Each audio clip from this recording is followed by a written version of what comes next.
Do we have people who you feel they have this ulterior agenda, showing Iman on the outside, but they have a different agenda on the inside? Without a doubt. You can oftentimes gauge it by the nonsense that they spew. It's our job as Muslims to warn against it.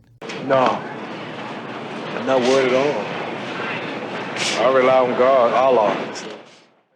Do you feel there are people in our community that have an ulterior agenda that are actually making the situation worse on purpose? The reason I say this, because I'll refer to the hadith of Rasul Sallallahu Alaihi Wasallam, where he said, "Verily among what I fear most for my nation is every hypocrite with a knowledgeable tongue." Do we have people who you feel they have this ulterior agenda, showing Iman on the outside, but they have a different agenda on the inside? Without a doubt. Yeah. See, believers will always remain.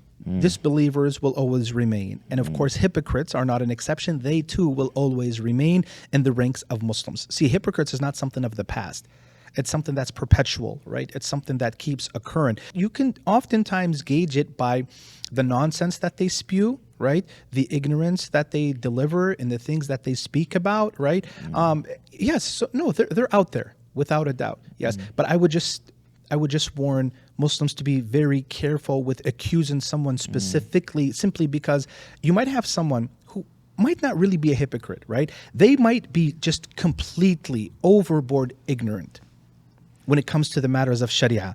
Why? Because they don't have a traditional upbringing, right? They watched a few YouTube videos here and there. They listened to a few academics who can't read or write Arabic, but they're, for whatever reason, they are pointed to as an expert of Islam, right?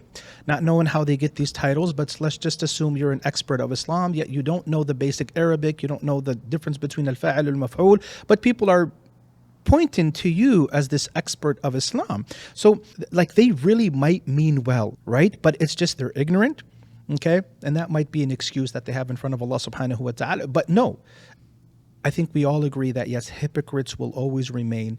And of course, they're vary in degrees, the same way that disbelievers vary in degrees, believers, they vary in degrees. At the end of the day, you're always going to have hypocrites, yes. And of course, it's our job as Muslims to warn against it, or to warn against these people, depending on how far they veer off from orthodoxy. Yes.